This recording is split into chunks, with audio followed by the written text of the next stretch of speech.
Hello, welcome to the weekly technical analysis review here at XM.com. I'm Rafi Bahajan, currency analyst, and today is Monday, June the 4th, 2018. The pairs we're going to be looking at for this week are the Euro-Yen, the Pound-Dollar, the Aussie dollar, and WTI oil futures. We're going to start with the Euro-Yen pair. The pair had fallen to an 11-month low of 124.61 earlier in May. It has since reversed outwards. We can see the RSI has recovered significantly from oversold levels and is heading towards neutral levels. If you look at the MACD, though, the histogram hasn't quite managed to cross above its red signal line. We will really need to see prices climb above the 20-day moving average in order to feel more confident about the upside correction. So 20-day moving average, also the middle Bollinger Band, is currently around 129 level. If we do see a break above that level, we could then see Euro-Yen climbing further upwards towards the 50-day moving average around 130.66, and then above that we could then see the next resistance coming from the upper Bollinger Band, which happens to overlap with the 200-day moving average at around 132.28. To the downside, we've got the lower Bollinger Band as a key support level at around 125.85. If prices were to break below the lower Bollinger Band, they would likely then drop further and make a new low, and then that would reinforce the medium-term bearish outlook. We can see prices have been drifting lower since late January, but on the other hand, if prices were to manage to recover above the 50-day moving average, we could see that medium-term bearish picture turning more neutral. The next pair is Pound-Dollar. The pair is looking fairly bullish in the medium term. We can see the RSI is trending upwards, hasn't quite reached 50 neutral level, although looking at the MACD, it has crossed above its red signal line. So we're likely to see further gains in the near term. At the moment, though, there is immediate resistance coming from the 1.34 handle. If Pound Dollar was able to break above that key level, we could then see the next resistance coming from the 38.2% Fibonacci retracement of the uplift from 1.2108 to 1.4376. That's around 1.3510, and then above that we do have the 200-day moving average currently around 1.3590, but there's still some distance to go until the 50-day moving average. That's 1.3756. So at the moment the recovery is still fairly weak. If we do see a downside reversal, we're likely to see support coming from the 1.33 handle. That's been a previous congestion area in recent weeks, and below that we have the 50% Fibonacci retracement at around 1.3240. We did see prices briefly falling below the 50% Fibonacci earlier in May, which was a 6-month low at 1.3203. So if we do see prices dropping and closing below the 50% Fibonacci, that could potentially signal the much longer term downtrend.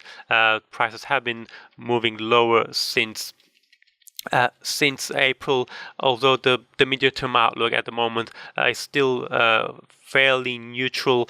So as long as prices do hold about the 50% Fibonacci, that neutral outlook will hold. Otherwise, we could see the outlook turning bearish in the medium term. Our final pair is the Australian dollar versus the US dollar. That's another pair looking fairly bullish at the moment. RSI is rising steeply upwards, hasn't quite reached overbought levels though at 70. If you look at the stochastics, we have the percentage K line has crossed into overbought territory. But there's still some gap, a positive gap between the percentage D line. So that's a signal for further gains in the near term. we can see though prices are approaching that long-term ascending trend line.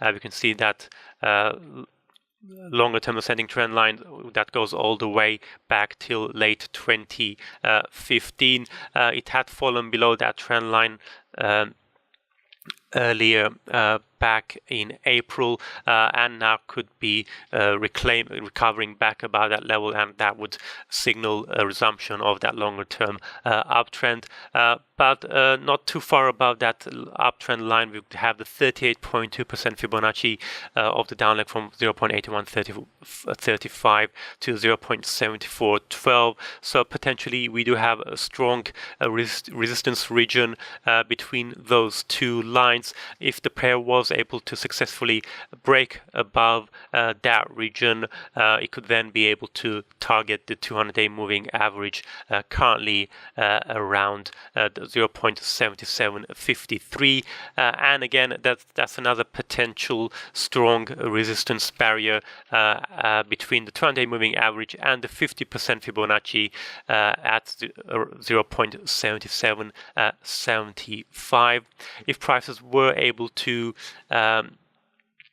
break above the 50% Fibonacci, that would help shift the bearish medium-term picture to a more neutral one. On the other hand, if we do see prices heading back down again, we're likely to see support coming from the 23.6% Fibonacci at around 0.7580. A break below that, we could then see the 0.75 handle coming into focus. That had been an important support level in the past.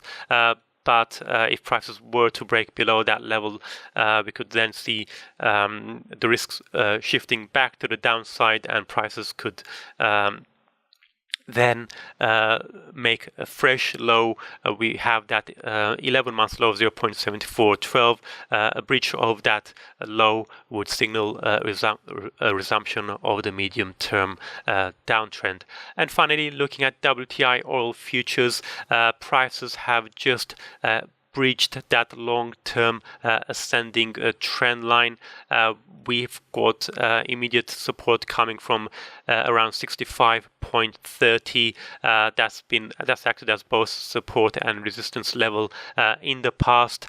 Below that, we've got the 64 handle, which also happens to be the bottom of the Ichimoku cloud. So if prices were to break below the 64 level and below the drop out of the drop below the Ichimoku cloud, that would potentially signal a much deeper downtrend and potentially shift the long-term bullish outlook to a more neutral one. On the upside, if we do see prices heading upwards, which is possible because we can see RSI is appearing to flatline at the moment. It didn't manage to reach oversold levels.